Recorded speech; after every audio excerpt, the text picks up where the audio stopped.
Bonjour à tous et bienvenue dans ce nouveau live de Koala ME avec notre marraine Joëlle Dagossiri qui nous fait le plaisir et l'honneur de nous accompagner sur ce live. Je suis Axel, le fondateur de Koala ME, donc Koala ME qui est la solution pour les micro-entrepreneurs, pensée pour couvrir tous vos besoins administratifs en tant que micro-entrepreneur, du devis jusqu'à la déclaration de chiffre d'affaires en partenariat avec l'URSSAF. Joëlle, je vous laisse vous présenter. Oui, bonjour à tous. Je suis donc Joëlle Dagossiri, je suis marraine pour Koala ME, puisque je suis une micro-entrepreneuse. Je suis coach de vie, donc j'accompagne les personnes qui souffrent de leur timidité et qui sont empêchées dans leur prise de parole. Et au-delà de ça, même d'oser faire ou faire ce qu'ils veulent pour leur vie. Je suis également chroniqueuse intervenante dans une émission qui s'appelle Les Grandes Gueules, qu'on peut retrouver sur la radio RMC ou sur la TNT, RMC Story sur la 23. Voilà. Eh bien, enchanté, Joël. On va attendre quelques petites minutes, le temps qu'il y ait des personnes qui se connectent, qu'il y ait des personnes qui commencent à arriver. N'hésitez pas, les personnes qui nous regardent, n'hésitez pas à mettre en commentaire si vous avez des questions particulières sur la timidité, sur votre expérience que vous avez envie de partager. On laisse une petite minute passer le temps que les personnes se connectent et puis on revient juste après. On va peut-être commencer. La timidité, on va peut-être définir un petit peu ce que c'est que la timidité. Je pense qu'on y a tous été confrontés un jour ou l'autre. Ouais. Moi, le premier, j'imagine vous aussi, Joël, Oui, vous allez vous moi, sentir timide et avoir des moments de solitude de temps en temps. ouais. En général, ça remonte à très loin dans l'enfance. Mm. Et plus on avance dans son expérience, dans son expérimentation, plus on prend confiance en soi et moins on est timide. Je me souviens très bien de mes premières interrogations de poésie quand j'étais à l'école primaire et où j'étais tout rouge et transpirais à grandes gouttes parce que j'avais peur de passer en public. Maintenant, ça va beaucoup mieux. J'ai beaucoup travaillé sur moi et je me suis beaucoup nourri de mon expérience professionnelle aussi. Joël, vous pouvez peut-être en dire un mot si vous l'experte, c'est pas moi. Oui, oui, bah, il faut dire justement, il faut rebondir sur ce que vous dites. Il faut dire qu'à l'école, enfin, en tout cas dans l'éducation nationale française, l'oralité, c'est pas non plus quelque chose qui est très développé. Alors maintenant, ils font un effort parce que je sais qu'il y a une épreuve qui s'appelle le grand oral justement au bac, mais c'est vrai qu'on prend pas énormément la parole et que nos expériences passées d'aller au tableau et de réciter sa poésie, c'était assez traumatisant. Et puis après, en général, en grandissant, ça va mieux, mais il y a des personnes quand même en grandissant et en devenant adulte, gardent cette timidité. Moi, c'était mon cas. Je l'ai gardée jusqu'à l'âge de 30 ans. Et quand on devient adulte, ça devient quelque chose d'assez, enfin, je ne vais pas dire maladif, mais en tout cas, c'est assez pesant parce qu'on a besoin quand même de communiquer avec les autres. Et la timidité, c'est la peur de parler, mais la peur de parler parce qu'on a peur d'être jugé et on a peur d'être rejeté. Alors souvent, j'ai des personnes qui viennent vers moi et qui pensent que c'est un trait de leur personnalité. Et à chaque fois, je suis obligée de leur répondre, non, ça n'est absolument pas un trait de personnalité, c'est juste le résultat d'une peur. Donc, une fois qu'on a enlevé cette peur, en fait, on peut parler beaucoup plus librement. Et parler librement, c'est aussi faire des choses et oser faire des choses, notamment, par exemple, créer une entreprise, parce que j'ai énormément de personnes qui sont timides, qui sont salariées, mais qui nourrissent en eux un projet entrepreneurial. Mais effectivement, quand on n'arrive pas à prendre la parole, c'est assez compliqué, notamment parce que cette prise de parole, cette difficulté à prendre la parole, elle est assez large. Elle n'est pas seulement dans l'oral, elle est aussi dans l'écrit, c'est-à-dire même créer une publication pour les réseaux sociaux, pour communiquer sur son entreprise. C'est même compliqué pour elles, pour ne pas dire quasiment impossible. Elles ont très peur de pouvoir communiquer sur les réseaux sociaux autour de leur projet. Donc, on voit bien que cette problématique de la timidité ne touche pas uniquement l'oralité, le fait de prendre la parole. C'est vraiment s'exprimer dans sa totalité qui est touchée. C'est une notion de se mettre en avant et de se mettre presque à nu. Et Exactement. il y a une question intéressante de Frédéric, je vous Oui. l'affiche. Timidité ou trac? Alors c'est trac, j'imagine, c'est pas tract, mais voilà, la question est intéressante. Souvent, on associe timidité à un trait de caractère personnel et le trac, souvent, à un acteur qui monte sur scène. C'est vrai. Je vous laisse vous exprimer là-dessus. Moi, j'ai ma petite idée. Mais... Ça peut être les deux, mais moi, je dirais quand même que le trac est lié, pour quelqu'un qui n'est pas timide, à un gros enjeu. Dans le sens, bah oui, monter sur scène ou s'exprimer devant un auditoire ou prendre la parole, par exemple, faire une présentation de chiffres devant son employeur ou présenter ses résultats, enfin quelque chose qui a fort enjeu. Par contre, une fois sortie de ça, la personne qui n'est pas timide peut reprendre une vie normale, converser avec ses collègues, aller déjeuner avec ses collègues, sortir entre amis, n'a aucun problème pour tout ce qui est du quotidien et de la vie courante. Alors que le timide, lui, effectivement, peut avoir déjà le trac dans des situations qui sont fort en jeu, mais aussi dans des situations qui, pour nous, sont complètement dénuées d'enjeux, c'est-à-dire dire bonjour à son collègue, aller à la machine à café, aller déjeuner, parler à son responsable, enfin, des choses qui sont dans le quotidien du travail et même d'ailleurs des fois dans la vie personnelle, connecter avec des amis, enfin aller en soirée et s'intégrer, voilà, tout ce qui pour nous, on va pas ressentir vraiment de trac particulier à faire ça. Le timide pour lui, c'est même pas un trac, c'est une grosse pression avec un malaise. Donc, et je distinguerais les deux. Je dirais que la timidité, c'est autre chose quand même que le simple trac. Puis il y a une notion aussi, alors j'allais dire presque pathologique, le mot est peut-être un peu fort, Oui. mais il y a aussi des symptômes physiques à la timidité. Exactement. Pour parler de mon expérience, les premières réunions que j'ai animées, Mm. alors c'était il y a très longtemps, hein, j'ai été jeune aussi, les premières réunions que j'ai animées, où je prenais la parole et où c'est moi qui menais le projet, qui menais le débat, j'avais effectivement, je rougissais, j'avais des gouttes de sueur qui Ouais. perlaient, et j'avais ces symptômes physiques de la timidité. Donc c'est pas juste j'ose pas y aller et puis je me fais Non. des histoires, ça va au-delà de ça. Alors pathologique, le mot est peut-être un petit peu fort, mais il y a aussi un impact physique, Oui. physiologique de la timidité sur la manière dont on se présente et dont on parle.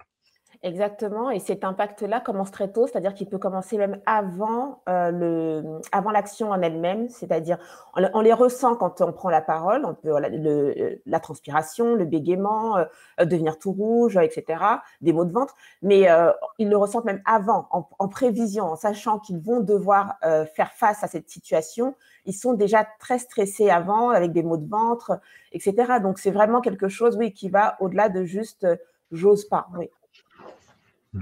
Et alors ça, c'est dans le cadre général. Dans le cadre d'une entreprise, d'un entrepreneur, ça peut être très problématique d'être timide et d'avoir justement ce symptôme-là, surtout quand on est entrepreneur individuel, en micro-entreprise ou en SASU, par exemple, où on est le seul représentant de son entreprise.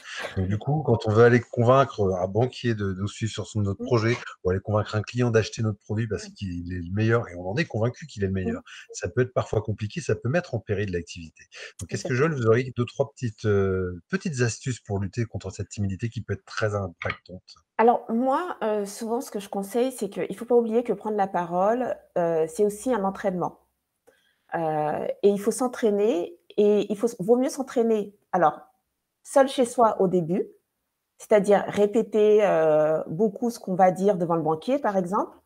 Ensuite, monter un peu graduellement et convoquer entre guillemets des membres de la famille, enfin, des gens avec lesquels on se sent en sécurité, mais où quand même on est face à quelques perdus.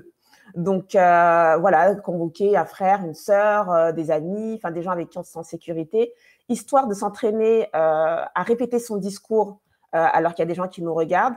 Et aussi, histoire de connecter avec les yeux. Parce que aussi le timide, le souci, c'est que c'est beaucoup ça. Donc, il baisse les yeux, etc. Alors que pour convaincre, quand même, si on ne regarde pas dans les yeux, la personne qui est en face peut l'interpréter comme soit il n'est pas crédible, soit il ment, il me cache quelque chose. Et la personne qui est en face ne va pas tout de suite penser à de la timidité. Il va penser à quelque chose il n'est pas authentique, ou il est faux, ou il me cache quelque chose. Donc, c'est important de pouvoir s'entraîner à connecter avec l'autre, avec le regard. Et pour ça, il vaut mieux, donc, s'entraîner chez soi, connecter avec son propre regard. Il faut s'habituer à son propre regard sur soi, donc devant le miroir, autant de fois qu'il le faut.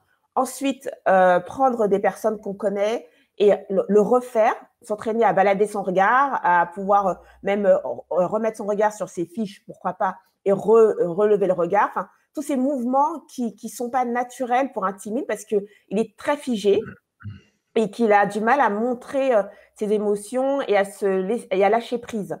Donc, voilà, moi, c'est ce que je conseillerais. En fait, c'est tout ce qui concerne l'expression non verbale, en fait, qui est Exactement. très impacté. Du coup, quand on est timide, tout ça est Oui. mis en avant et tout ça met beaucoup en péril. C'est ça, tout à fait. Tout à fait, parce que le message en lui-même doit être accompagné d'une gestuelle, quand on peut, pas non plus faire des grands gestes. Moi, je suis quelqu'un qui parle avec les mains.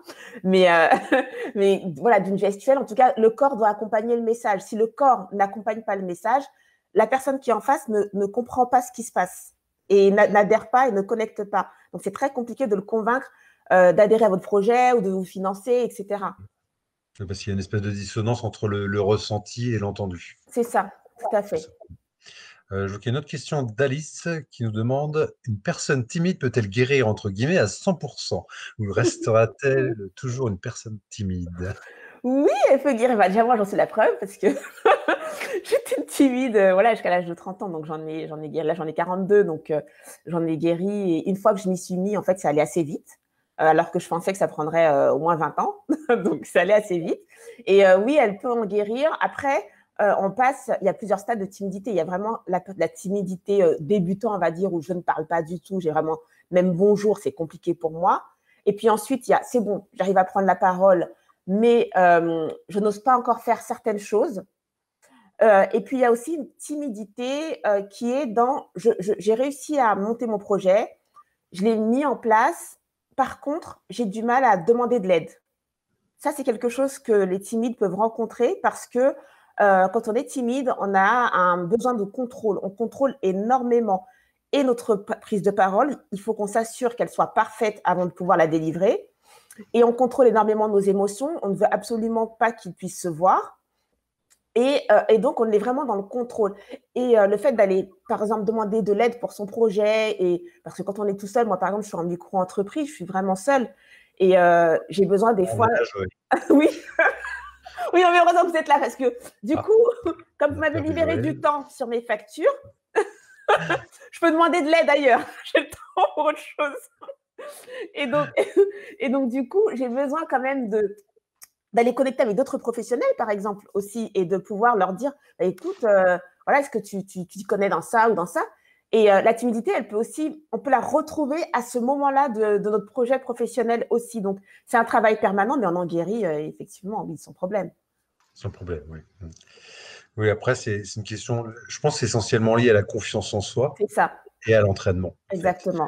Donc, c'est vrai que plus on se confronte à cette peur-là, cette peur de prendre la parole en public, à un moment, il faut y aller, quoi. Il faut arrêter de se dire, j'y arriverai jamais, j'y arriverai jamais. Il faut arrêter de vouloir tout contrôler, ce que vous disiez tout à l'heure. Et du coup, il faut se lancer, y aller.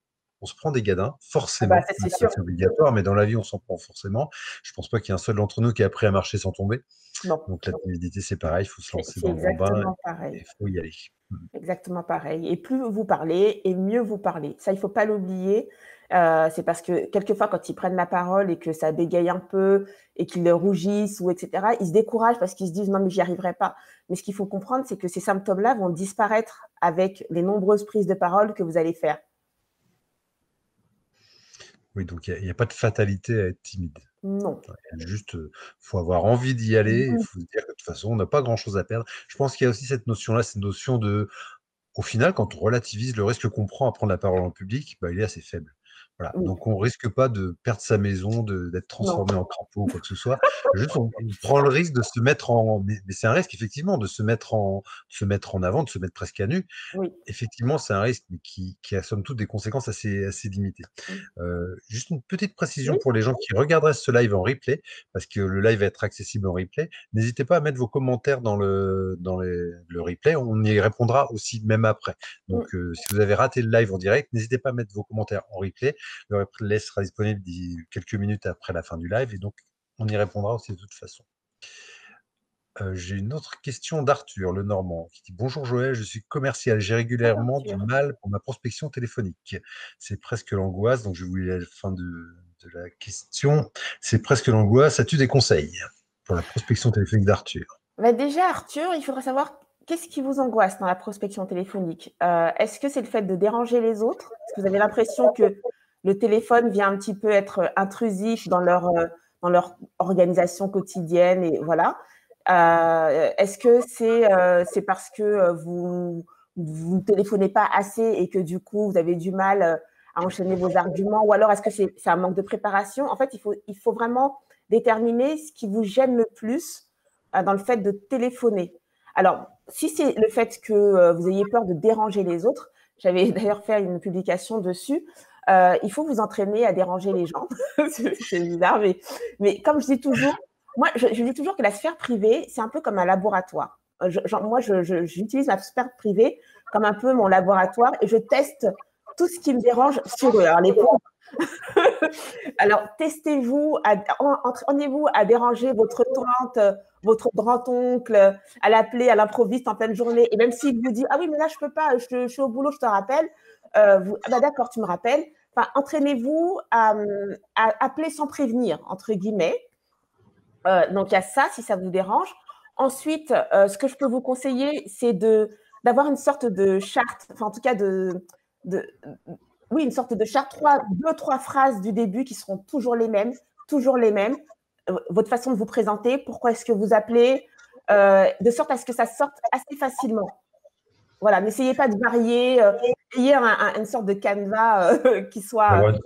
Une sorte de rituel d'entrée, en fait. Voilà, exactement, qui va vous mettre en confiance parce que comme vous l'aurez un peu délivré de manière naturelle, vous serez moins stressé et ensuite vous gérerez l'appel normalement. Et puis, ce qui peut vous faire peur aussi, c'est l'imprévu. C'est le fait que votre interlocuteur ait des questions auxquelles vous ne pouvez pas répondre. N'hésitez pas à le mettre en attente. N'hésitez pas à reporter votre réponse. C'est beaucoup mieux que de bégayer, de paniquer en face de lui. Voilà. D'accord.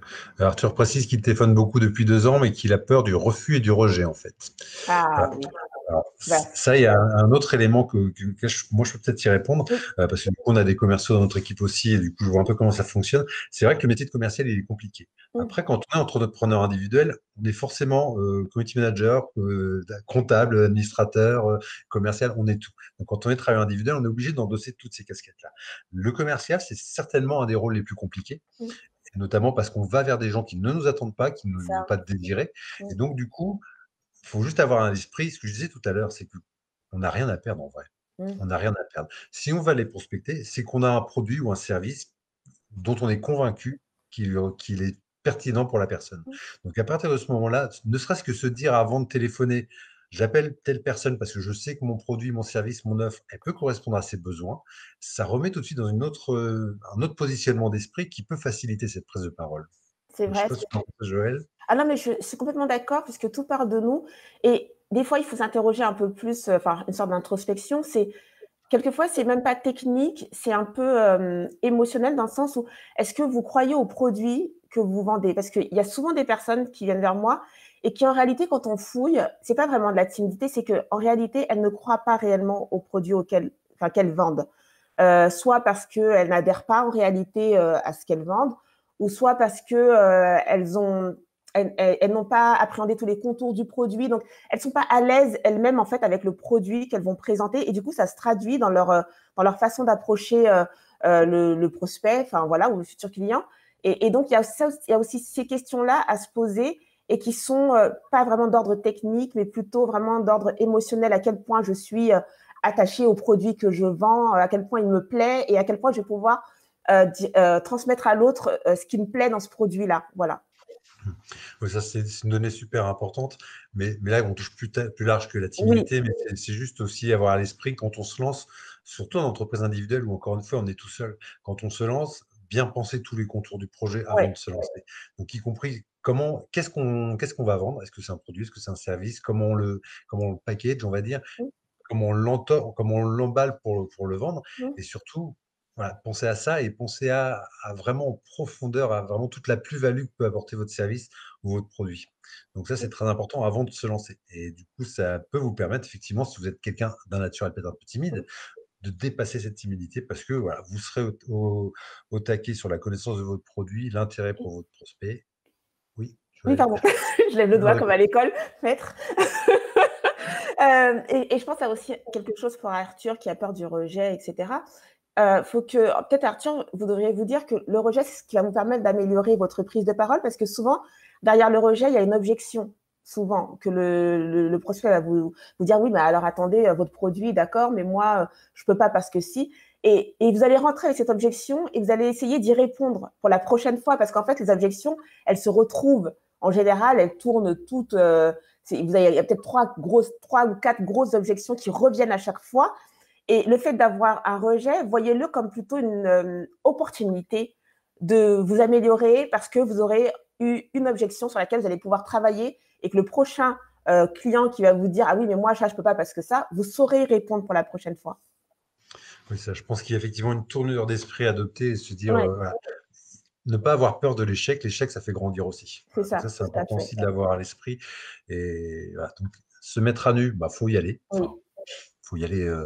Faut pas hésiter à prendre la parole Mmh, et à parler de son projet, de son produit, et prendre l'échec comme un moyen de mmh, progression, pas juste comme un échec pur c'est ça. et un refus simple. Est-ce qu'il y a d'autres personnes qui auraient des commentaires, des questions, des interrogations sur la timidité?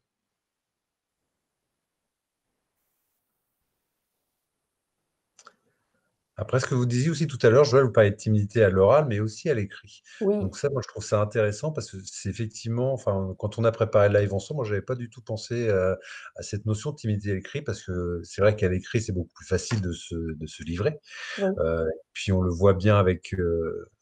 Il y a Arthur qui nous remercie, qui dit qu'il a pris des notes, c'est avec plaisir, Arthur. Ah bah, merci Arthur. Euh, donc, ouais, à l'écrit, c'est beaucoup plus facile et on le voit avec enfin, tout ce qu'on voit qui est déversé sur les réseaux sociaux. Les gens se lâchent quand même un petit peu plus facilement, Ouais. euh, mais ça parle pas d'eux. Donc, moi, je voudrais bien que vous réabordiez cette notion, la Mmh. difficulté à l'écrit aussi. Oui, parce que justement la peur, comme on dit, la peur du timide, c'est la peur d'être jugé et d'être rejeté.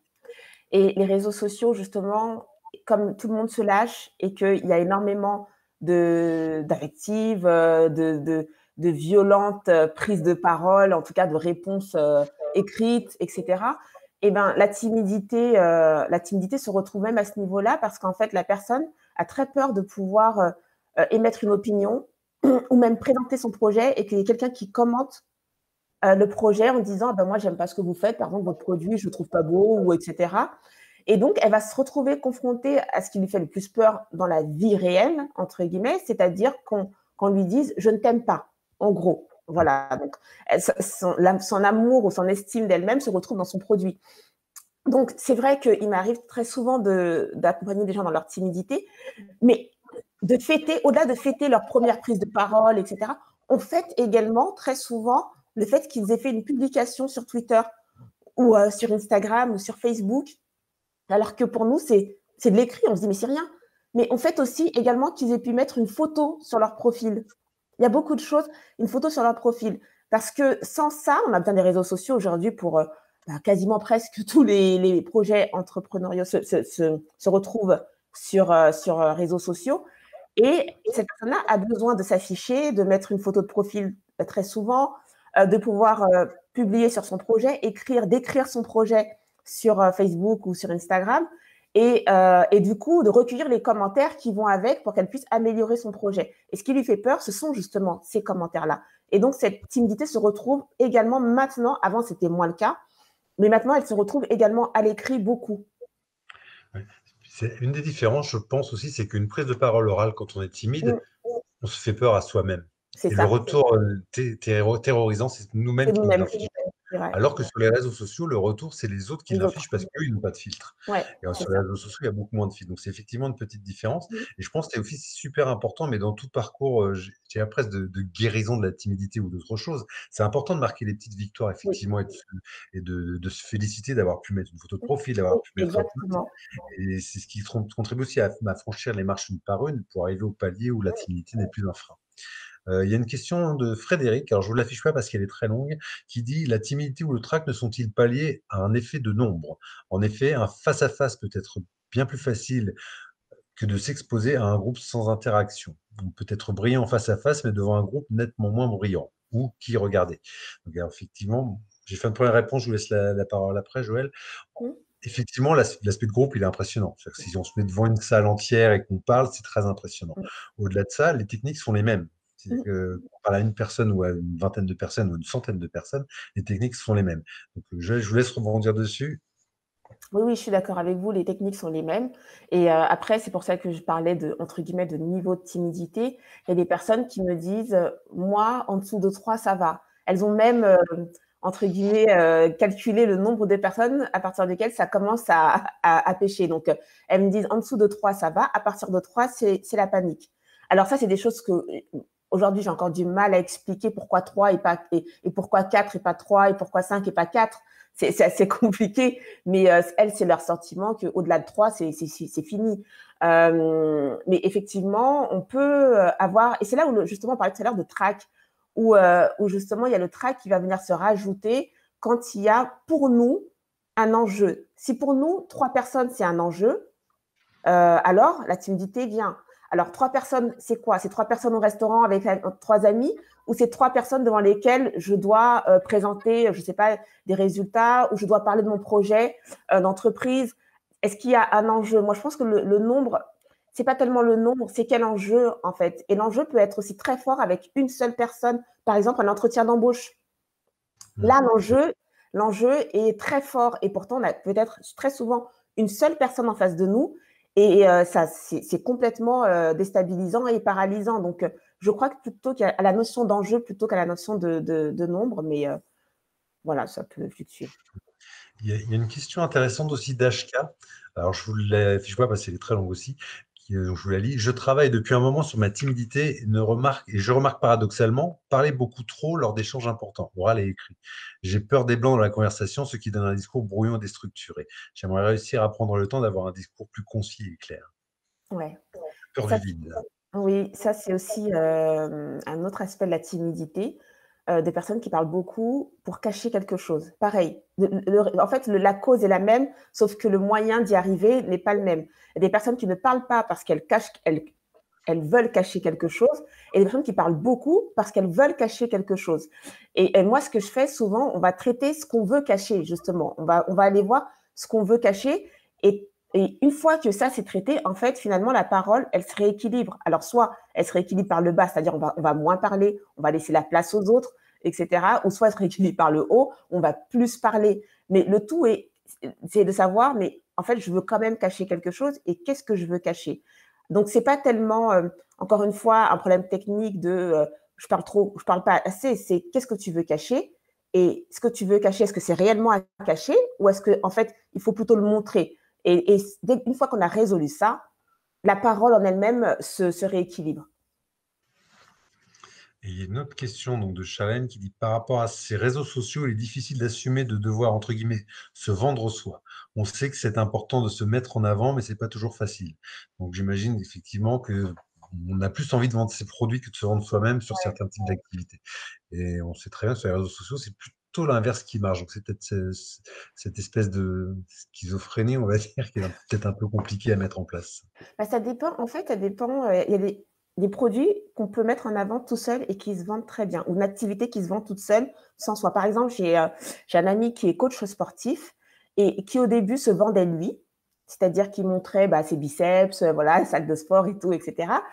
Et qui a arrêté de se vendre et de vendre son travail, c'est-à-dire qu'il mettait des photos avant-après de ses clientes, avant-après. Et bizarrement, son activité a décollé quand il a arrêté de se vendre lui. Donc, il y a des produits qui sont très visibles, comme là, le avant-après, dans le cadre d'un coaching sportif. Il est tellement, je veux dire, sensationnel, exceptionnel. Enfin, on le voit, le résultat est tellement visible qu'on n'a plus besoin de se mettre en avant. Moi, par exemple, dans mon activité, c'est un mix des deux. Je vends mes résultats dans le sens où je demande à des personnes, si elles le souhaitent, de pouvoir témoigner du travail qu'on a fait ensemble. Mais je me vends aussi parce que dans le coaching, les personnes doivent adhérer à vous et à votre façon d'être et à votre façon de les emmener là où ils veulent aller. Donc, c'est vrai qu'il faut déterminer quelle est votre activité. Et peut-être que votre activité ne nécessite pas que vous vous vendiez, alors que vous avez l'impression qu'il faut absolument me vendre et du coup, ça vous paralyse, alors que peut-être que pas du tout. Et voilà, il n'y a pas de règle, mais c'est plutôt le produit en lui-même qui fait la règle.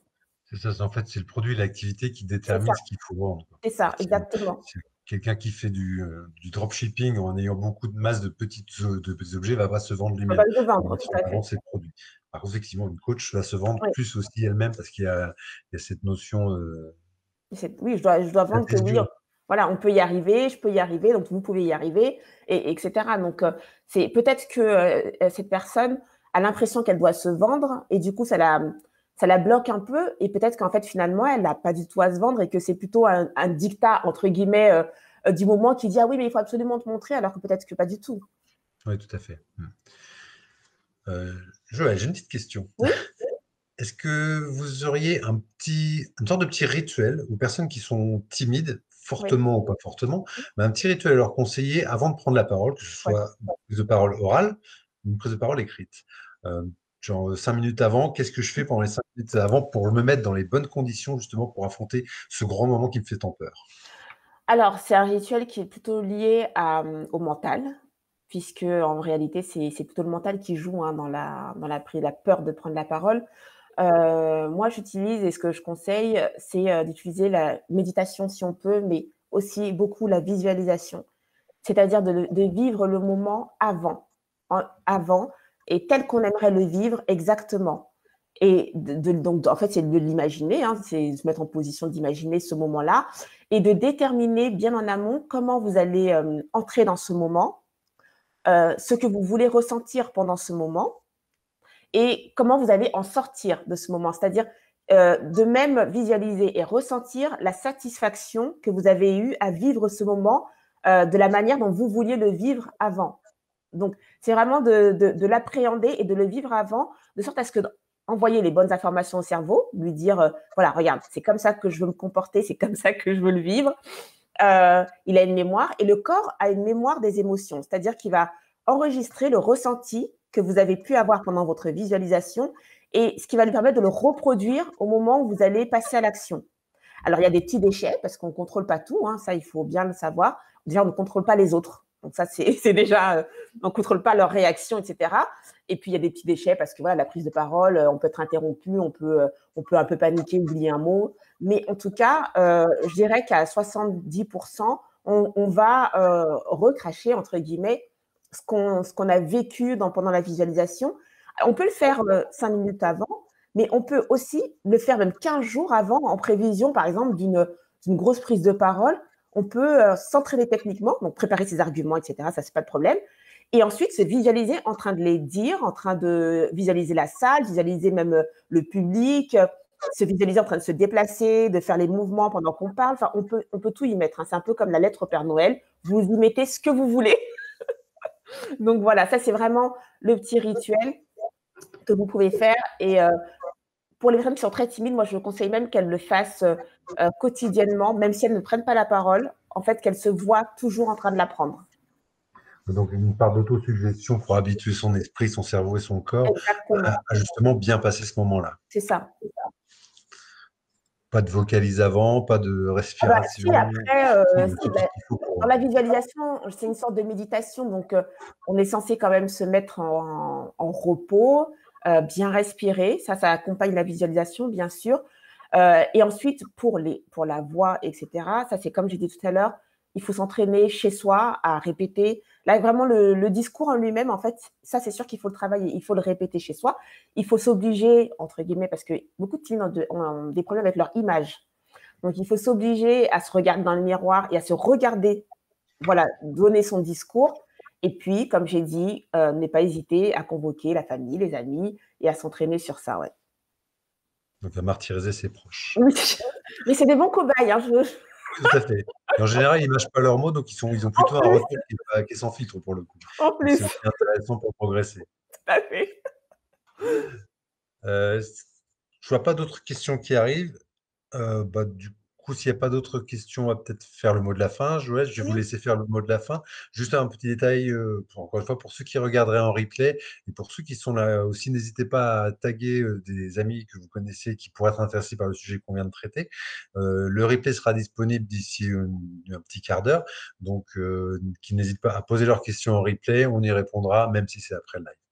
oui, Joël, je vous laisse le mot de la fin pour conclure comment on fait pour vaincre cette timidité quand on va oui. entreprendre. Alors moi, je veux vraiment donner un conseil aux timides qui veulent entreprendre, qui ont déjà ce truc en tête, etc. C'est de se détacher un petit peu du résultat du projet, parce que quand on est timide, en fait, on a tellement d'obstacles. Enfin, on imagine tous les obstacles qu'on doit passer, c'est-à-dire prendre la parole, s'exprimer à l'écrit ou à l'oral, etc. Plus tout ce qui est de l'ordre du projet en lui-même, le monter, l'administratif, etc. Et quand on a tout ça en tête, en fait, on peut déjà se décourager à l'avance. Alors moi, ce que je recommande quand on est timide, c'est ne pensez pas à la prise de parole, pensez à ce que vous pouvez faire maintenant sans prise de parole. Que ce soit de la recherche, par exemple, sur votre projet, de la veille de concurrence, de la recherche, appelez l'URSSAF, appelez Koala pour savoir comment est-ce que je peux gérer mes factures. Enfin, tout ce qui n'est pas la prise de parole et qui vous fait très peur, mais de sorte à démarrer votre projet Et puis ensuite, quand vous allez vraiment sentir qu'il faut effectivement faire une prise de parole, bah, appliquez les conseils qu'on a pu donner là pendant le live. Sinon, appelez-moi, n'hésitez pas. Je vais pouvoir vous aider. Mais en tout cas, ne pas penser la prise de parole comme quelque chose de forcément bloquant. Donc, commencez tout de suite avec tout ce qui n'est pas, tout ce qui est autour de la prise de parole et qui va faire avancer votre projet d'entreprise. Voilà.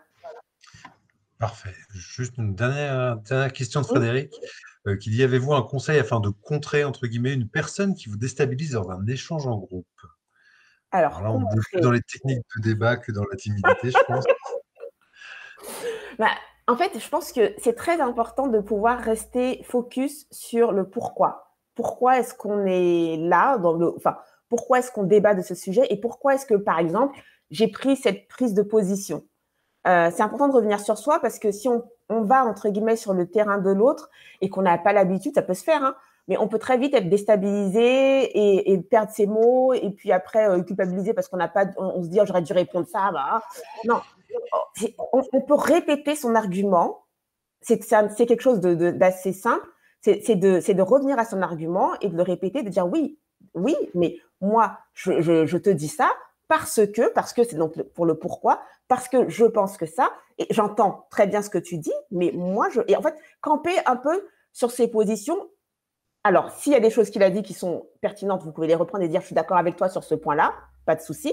Mais revenir au pourquoi, ça aide un peu à rester dans son couloir et à pas trop, voilà, à pas trop naviguer et à déstabiliser, à être déstabilisé, pardon.